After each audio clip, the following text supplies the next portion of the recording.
In the ancient and Middle Ages, a network of caravan paths linked the Eastern and Western civilizations. For centuries, caravans moved along dusty roads, carrying precious gems and silk, spices and dyes, gold and silver. This was the legendary Silk Road. A greater part of this road ran through Central Asia, and along it came into existence many nations and cultures. Some of these fell into oblivion, leaving nameless ruins. Others lived to amaze the world with their riches. The Indian and Chinese cultures grew and prospered along the Silk Road. A powerful religion was transmitted from India to China along the Silk Road. This was Buddhism. India, in this period, was known in China as the country of Buddha.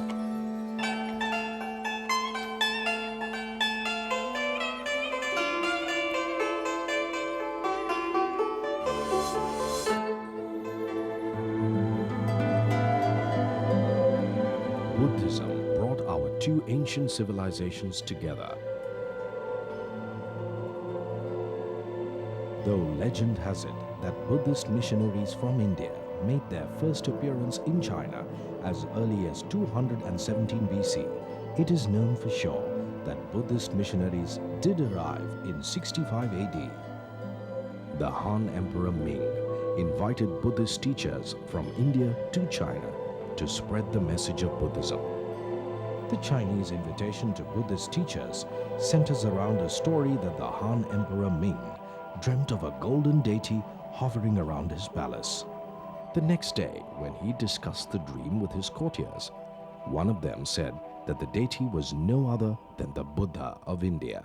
The emperor then dispatched a mission to India to invite the disciples of Buddha to China to preach his teachings. The mission brought back two Indian monks, Kasyapa Matanga and Dharmaratna.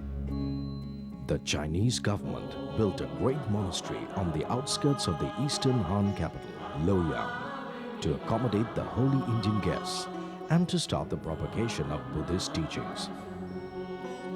As the two Indians arrived riding white horses, the monastery was christened the Monastery of White Horses, or by Masi.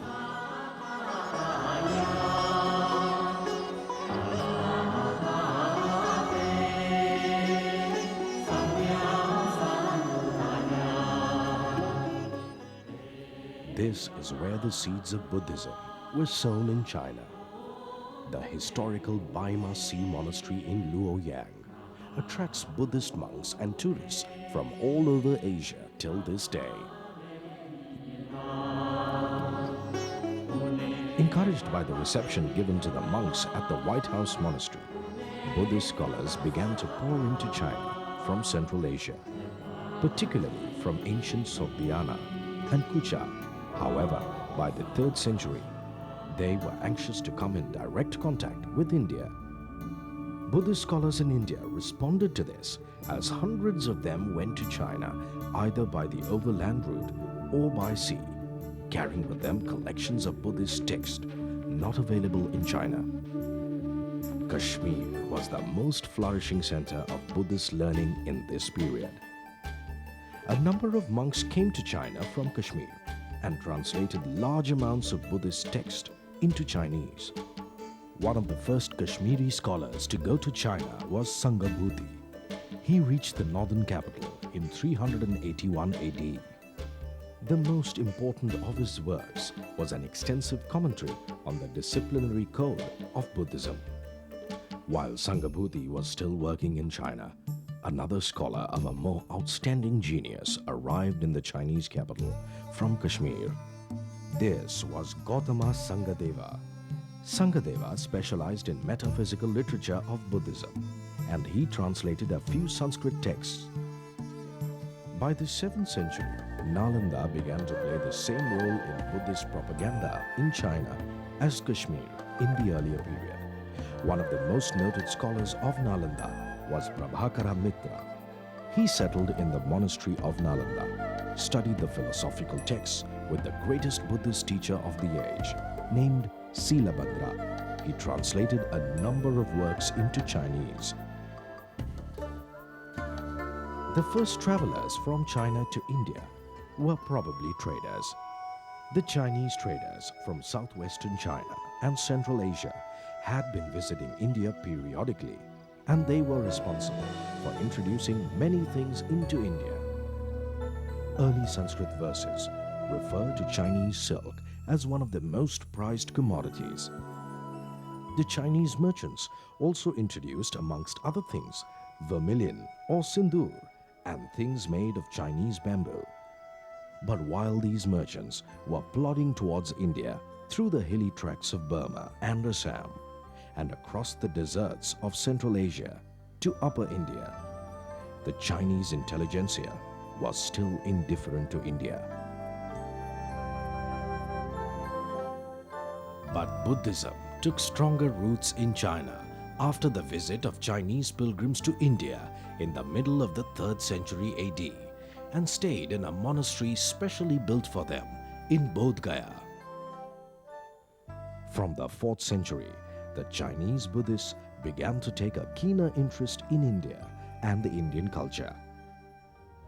The first among the enterprising monks ready to come to India was Fa Hin, who began his journey in 399 AD. After crossing Central Asia, he reached northwestern India in 402 AD. Settling at Patliputra, Patna, he intensively studied early Sanskrit Buddhist sutras, especially those on the rules of the monastic community. He subsequently spent 2 years in Sri Lanka, where he continued his studies. Finally sailing for China, he reached after a long and difficult voyage and spent the rest of his life translating his collected texts into Chinese. The account that Fa Hin has left of his travels in India is a valuable record of Buddhism.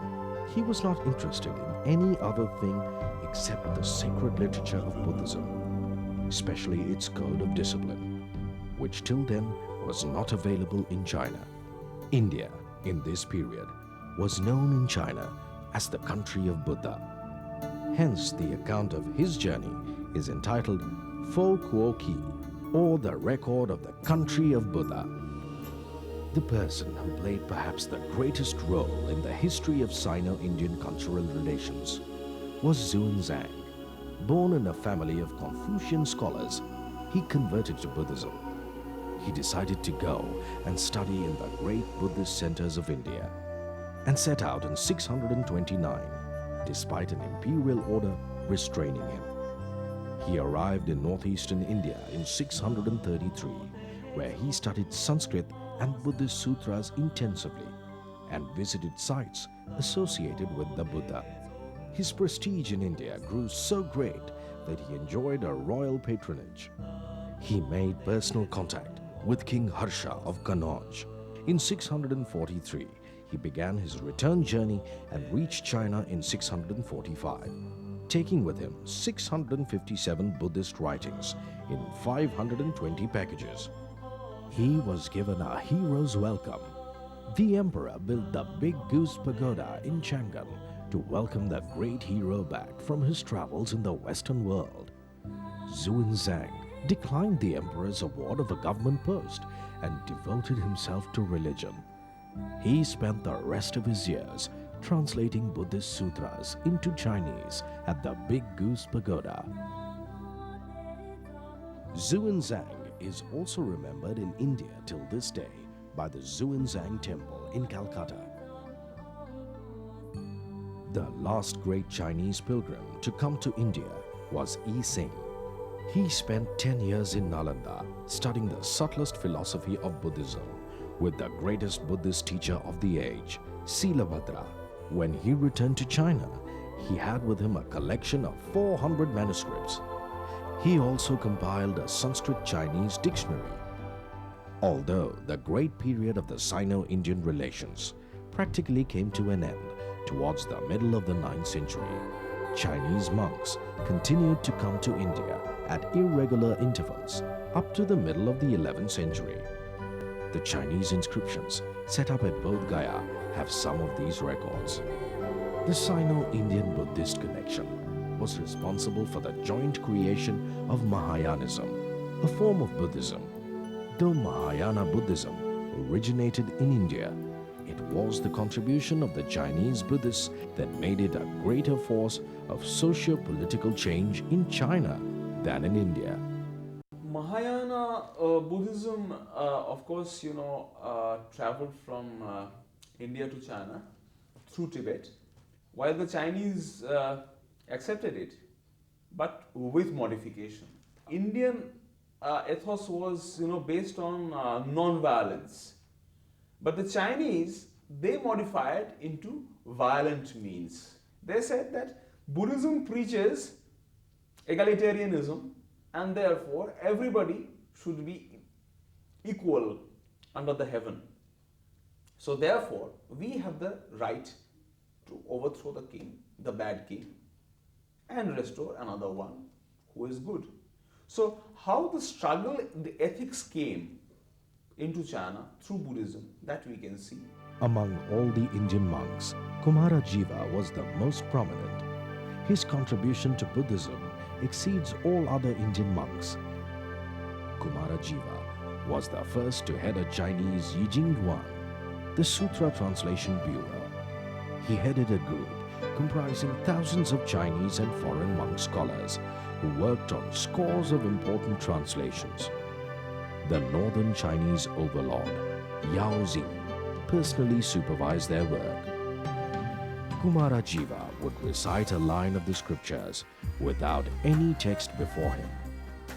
He then explained the meaning both in Sanskrit and in Chinese. There followed an open discussion among the other scholars on the most appropriate Chinese translation, which was finally approved by Kumarajiva. Even today, these writings are held to be superior to those of later Chinese scholars.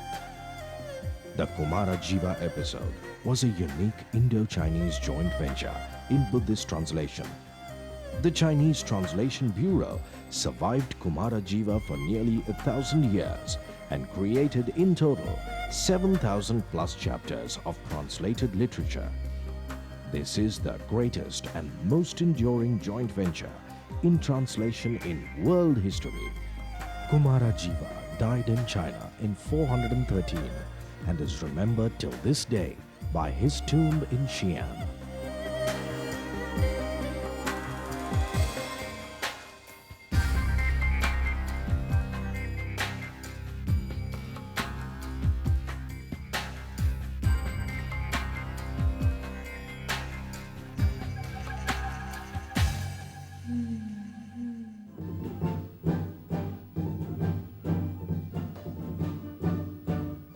China's most famous martial arts tradition, or Kung Fu, was developed by a prominent Indian monk, Bodhidharma.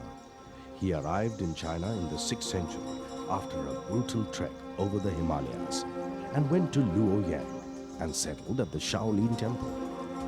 Here Bodhidharma was moved by the terrible physical condition of the monks. The monks had practiced long-term meditation retreats, which made them spiritually strong but physically weak. What the monks needed was a balance between meditation and physical training.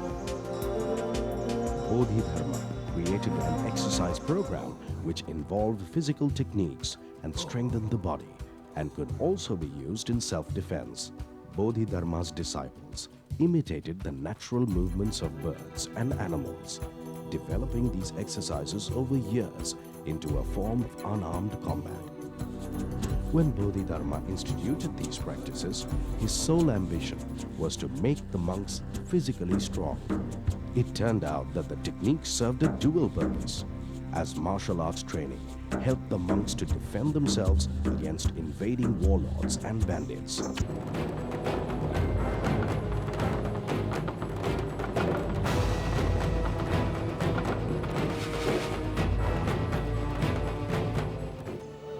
Bodhidharma taught that martial arts should be used in self-defense and never to hurt or injure needlessly.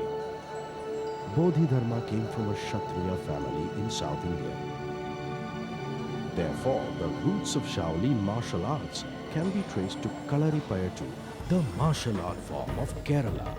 Kalaripayattu is a method of physical fitness and an empty-handed means of self-defense.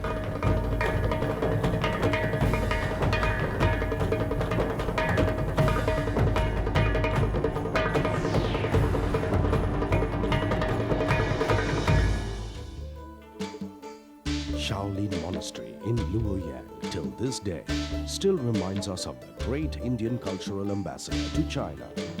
Every year, thousands of Chinese enroll at Shaolin's martial arts schools. Some students have found stardom from years of practicing and have also appeared in martial arts movies. Another example of the Indian influence on Chinese culture is the Chinese inclusion of gold as a substance of value. India was a land famous for gold, a rare metal in ancient China. The most precious thing for the Chinese was jade, known as yu.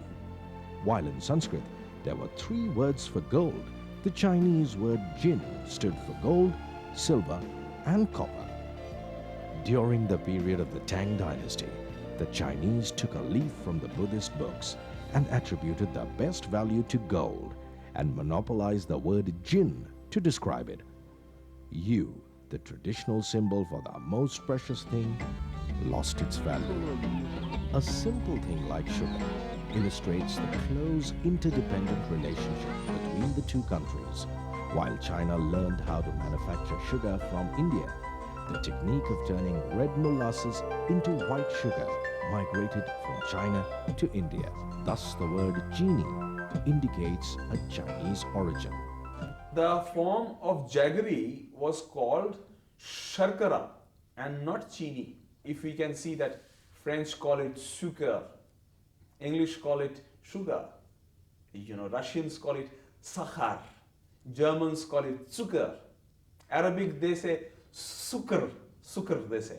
So all these words have come from sharkara. The Chinese transported these decolorized small granulates to India back again. It became chini. China assimilated many aspects of Indian culture over more than 1,000 years in such a way that today the original Indian identity can hardly be traced. An Indian visitor coming upon an obscure monument in a remote area of China will be surprised to see familiar symbols like the swastika, the lotus,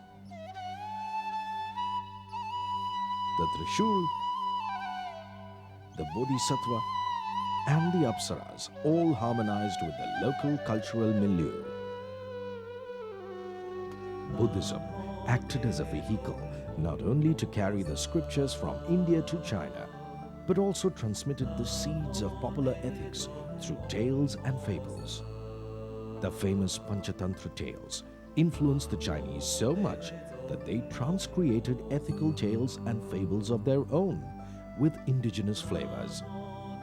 The epic Ramayana made a deep impact on some of the Chinese inhabitants in the tropical Yunnan province.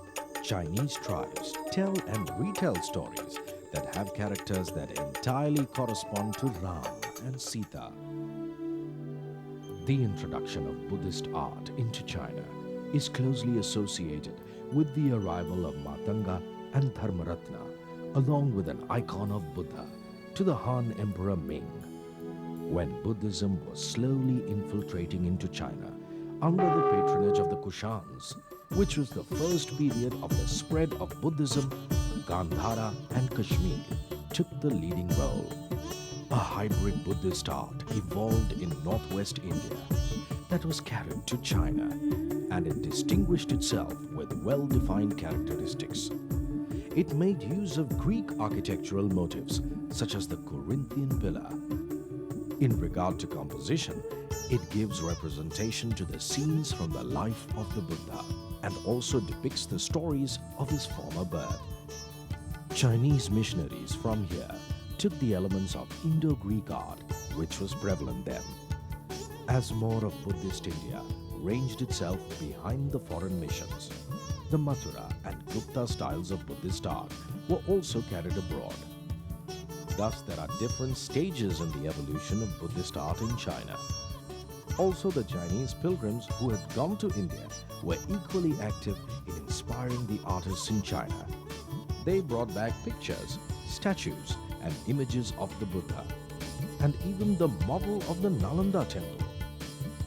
The vestiges of Indian art have been discovered by archaeologists all along the chief cultural outposts towards China, such as Bactria, Kashgar, Kucha, Tarfan, and Tanhuang. They have discovered remains of Buddhist sculptures and paintings.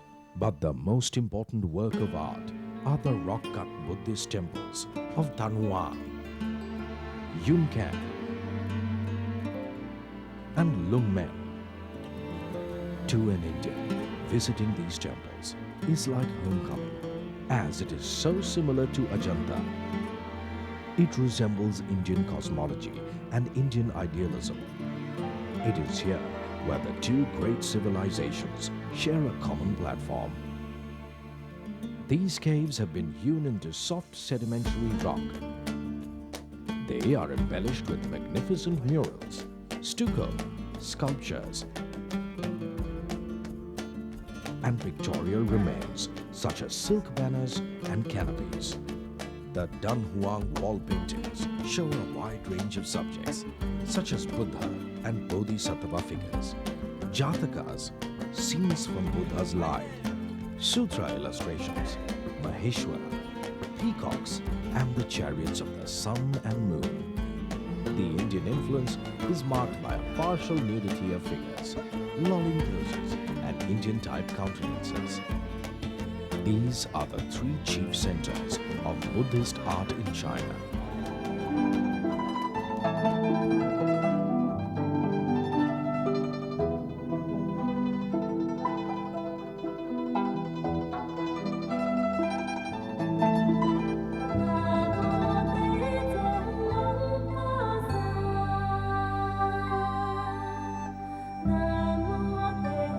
Buddhist architecture too in China has Indian influence. In fact, it is believed that the pagoda type of temples with superimposed stories was carried from India to the Far East. The vestiges of such constructions are still found in India and far away from the regions where the Chinese influence could penetrate. Indian influences are apparent in pagoda architecture. Many temples in China, with their superimposed series of roofs, their outstretched brackets from which hang bells, their golden pinnacles, carved pillars, belong to the first period of Sino-Indian art.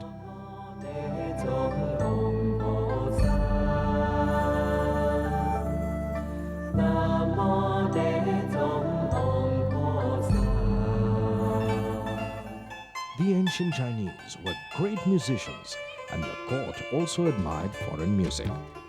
Orchestras from various countries used to visit the Chinese courts. Indian music was carried to Kuchar along with Buddhism, and there is evidence of the families of Indian musicians having migrated to Kuchar in early times. Astronomy and astrology played a very important part in ancient Chinese culture, as in India. It was believed in both countries that the planets influence and guide the destiny of men. In the 7th century AD, 3 Indian astronomical schools were started at Changan. The Indian calendar was introduced with the sun, the moon, the 5 planets, and 2 new ones, the Rahu and the Ketu.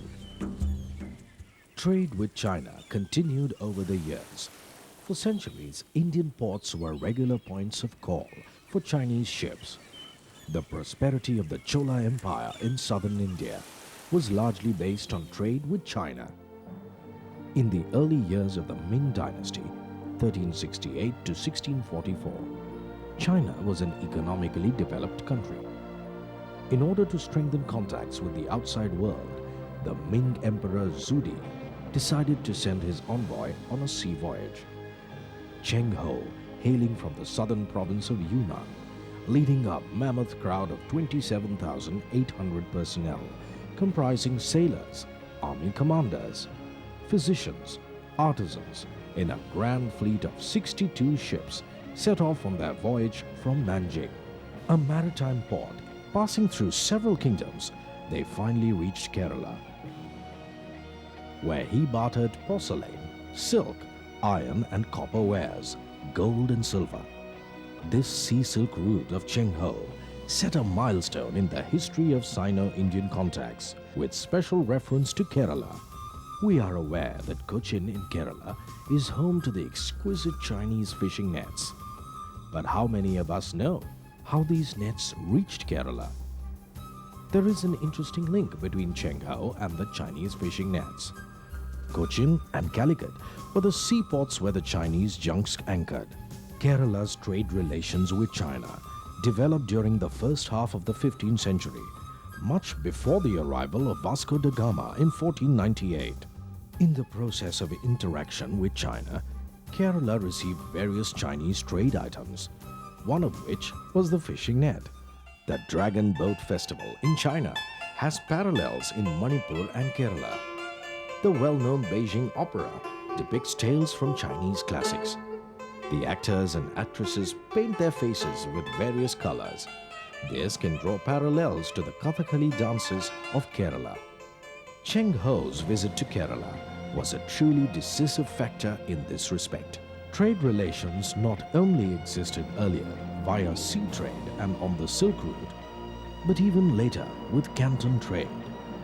Canton trade was conducted between private foreign and Chinese citizens. The chief characteristic of the Canton trade was its monopolistic structure.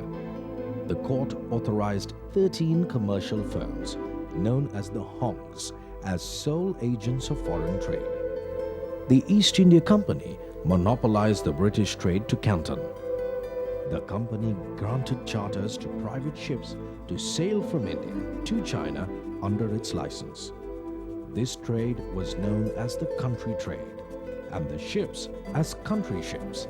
6 out of every 10 of the country ships originated from Bombay, and 2 each from Bengal and Madras. The country traders were mostly Englishmen, but also included Indians and Parsis. By the late 18th century, there was a flourishing triangular trade between Canton, India, and England. Exports to India consisted of cloth, alum, camphor, pepper, sugar, sugar candy, and chinaware, while imports included raw cotton, ivory, sandalwood, silver, and opium.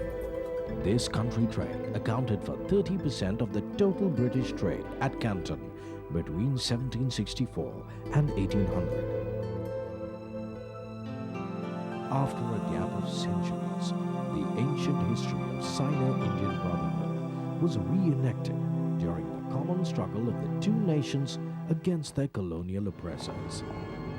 India was subjugated by colonial powers during the 18th and 19th centuries, and China likewise became a semi-colony. When the Indian Mutiny occurred in 1857, it was a great inspiration to the Chinese people.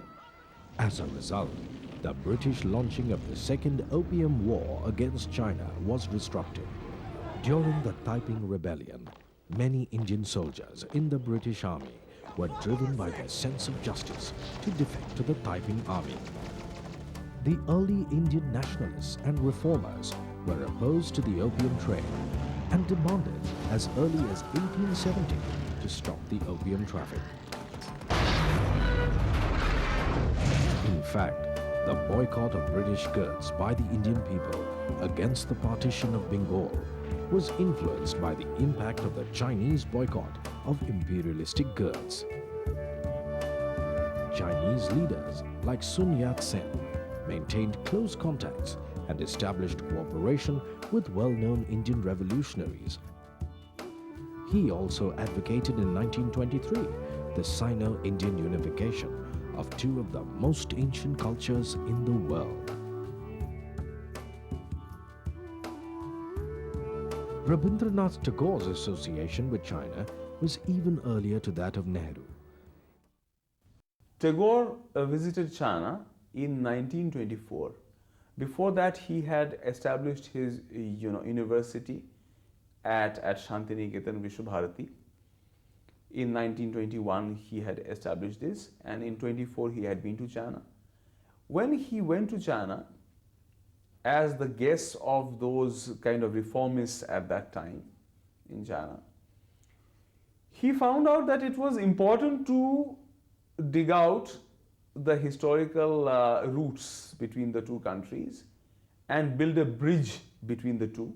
Therefore, he asked the Chinese side whether they can send some scholar to Shantiniketan, and he found out a scholar named Tan Yun Shan, and he came with Tagore to Shantiniketan, and within the next decade he made a China Bhavan, center for studying Chinese and Chinese scriptures.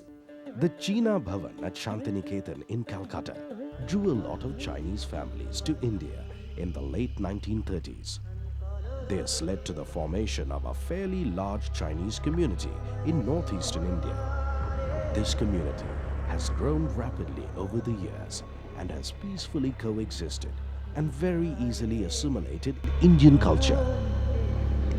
1930 के लगभग में मेरा पुश्तैनी लोग दादाजी जो है India trade करने आए थे। उनका पहला पुश्तैनी काम था कागज़ का फूल बनाने का, जो दिवाली और दुर्गा पूजा में इस्तेमाल होते थे। और जब मैं बनारस आया तो मेरे को बनारस शहर बहुत अच्छे लगे। फिर धीरे धीरे मैं इन्हीं लोग में बसने लगे, क्योंकि इन लोग का कल्चर और हम लोग का कल्चर में सभ्यता में काफ़ी एकता था। कोई ऐसा नहीं हमको महसूस होता कि मैं कोई अलग देश से हिंदुस्तान आए हैं। और परिवार लोग जाने के बावजूद मैं बनारस में रहने पड़ा, क्योंकि मेरे को बनारस अच्छे लगे, क्योंकि अब मैं यही अपने देश से समझते, अपने घरे समझते, और बाकी बीते हुए दिन भी मैं यहीं रहना है। और धार्मिक विचार से, सांस्कृतिक विचार से काफ़ी चीज़ जो है चाइनीज़ कल्चर, इंडियन कल्चर मिली जुली जैसे है। अग्नि के पूजा होते हैं, यहाँ भी अग्नि का पूजा होते हैं। शादी में हम लोग भी अग्नि का में फेरा लगाते हैं, इंडिया में भी अग्नि का फेरे लगाते हैं। और खान पान भी इन्हीं लोग के साथ मिलजुल कर इसी तरह खाना पीना रहने लगा, क्योंकि यहाँ तो हमको कोई चाइनीज़ खाना मिलेगा नहीं। मेरे को इंडिया खाना से पसंद करना है और मैं यहीं से वाकिफ़ हो गया। There is an interesting presence of Indian culture in China, which is attributed to a reasonably large number of Indians living in China today. The Chinese have easily taken to Indian food, films and music. Old Bollywood films are largely watched and enjoyed by the Chinese. Film actor Raj Kapoor is a household name. आवारा हूँ या गर्दिश में हूँ, आसमान का तारा हूँ, आवारा हूँ, आवारा हूँ। Like Chinese food is popular in India, the Chinese have also acquired a taste for Indian cuisine and relish Indian food. Another chapter of Sino-Indian encounter was when Pandit Jawaharlal Nehru came in contact with some of the young leaders of China at the anti-imperialist conference in Brussels on February 10, 1927. This provided an excellent opportunity for the revolutionary organizations of China and India to establish direct contacts and a relationship of collaboration. Both parties decided to establish a news bureau and to have a permanent representative of China in India. The two delegations issued a joint declaration to reiterate the importance of strengthening Sino-Indian cooperation in their common struggle against imperialism. Nehru was the driving force behind India's support of China's anti-Japanese war when he and other leaders of the Indian National Congress launched a countrywide movement boycotting Japanese goods. Nehru appealed for donations to get provisions of medicines and other supplies to help the Chinese soldiers fighting on the anti-Japan front. Tagore took a lead in giving donation. The masses followed suit.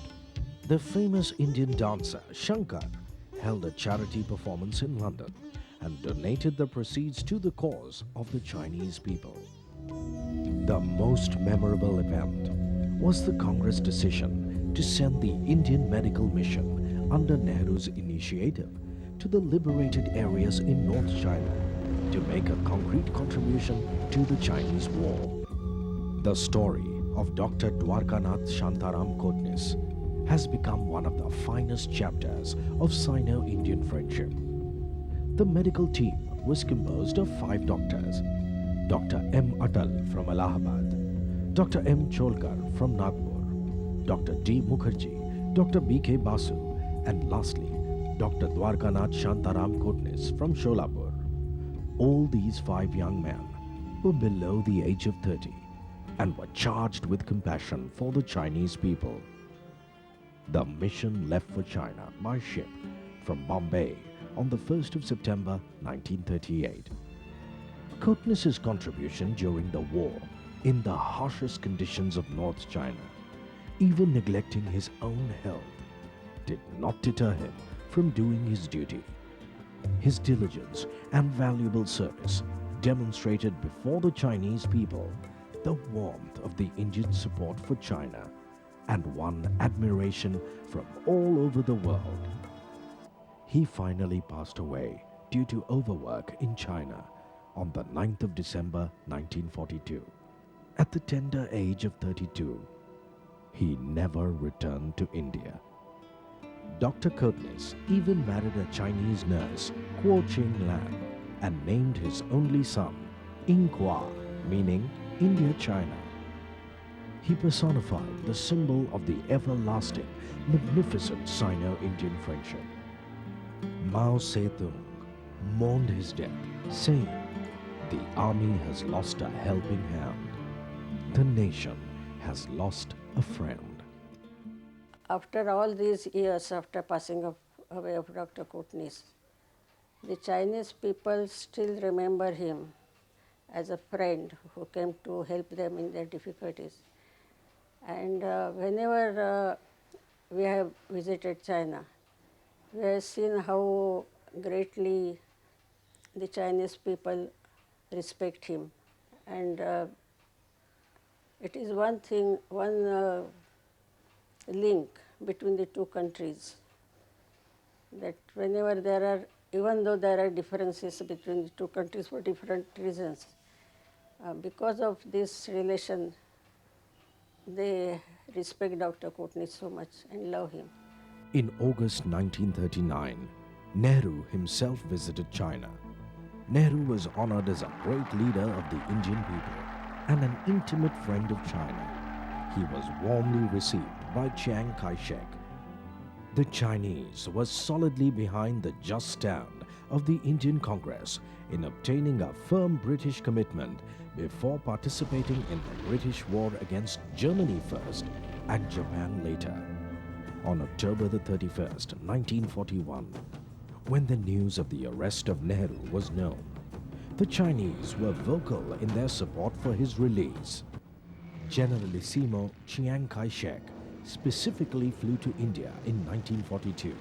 The main aim of his visit was to break the Indian political deadlock.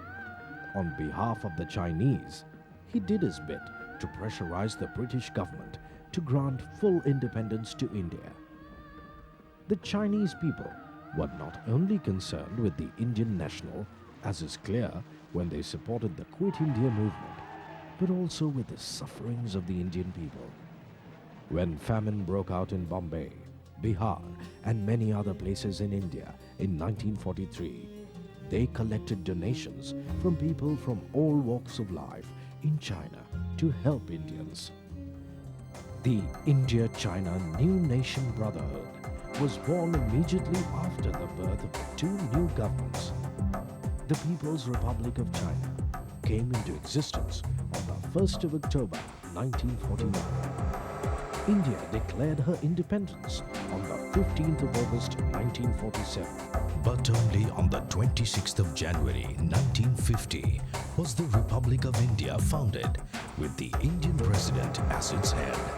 Independent India was the second country to establish diplomatic ties with and recognize Communist China. Both these countries, India and China, became independent or free, from the colonialist clutches approximately at the same time. India in 1947 and China in 1949. We had commonness throughout the history. It is a fallacy if somebody says that we are of different kinds.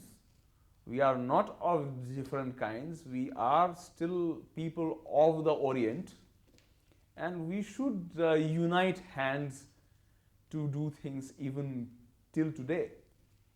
So during that freedom struggle, as we had united ourselves, so even after independence, we had very good bonhomie between the two countries.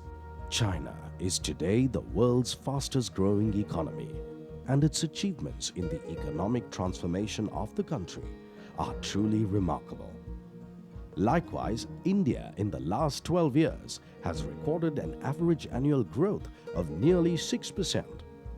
There has been an annual growth rate of 30% in bilateral trade between China and India. Both countries stand ready to strengthen economic cooperation and exchanges with each other. Both countries have realized the full potential of their partnership.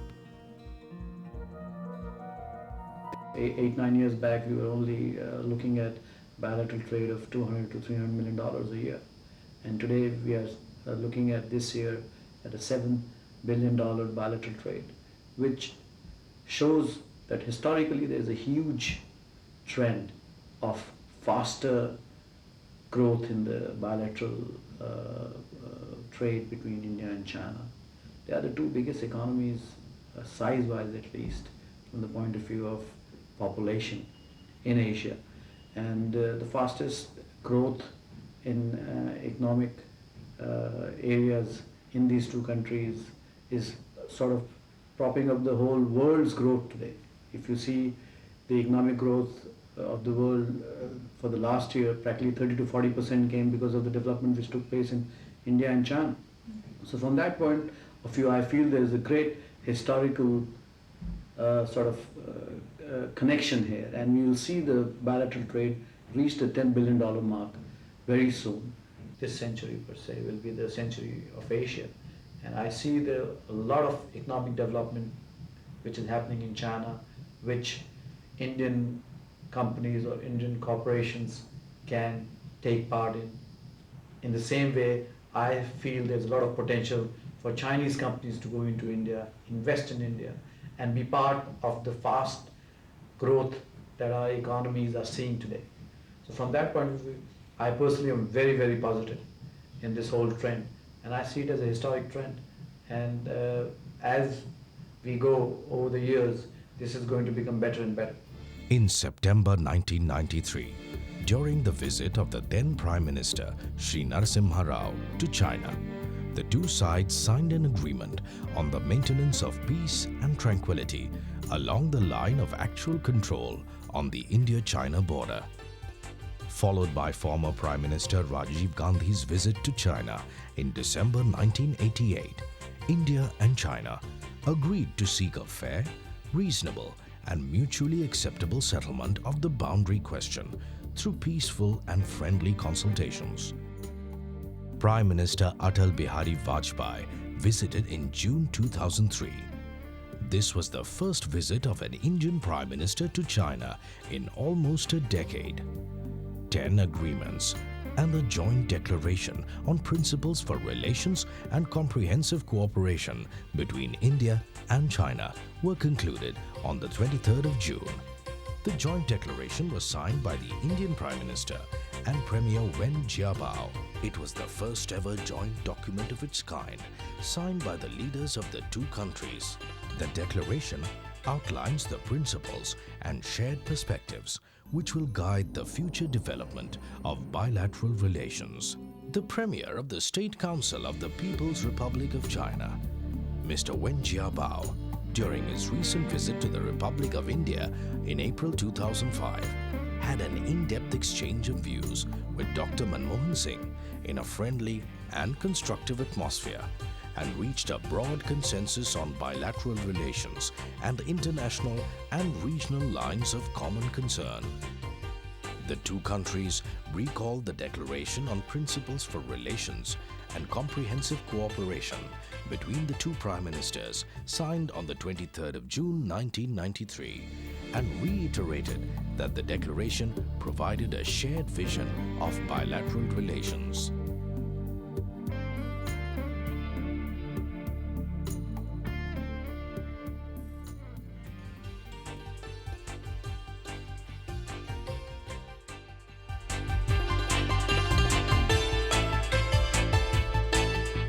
There is an adage that there are two sleeping giants, and when they are awakened, the world will tremble.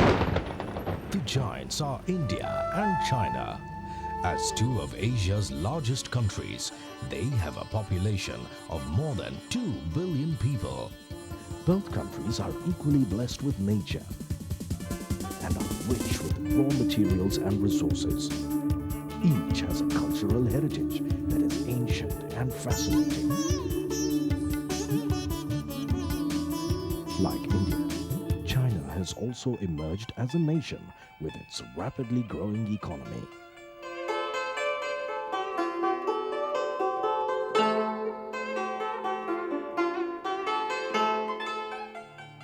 People of both the lands desire peace and prosperity.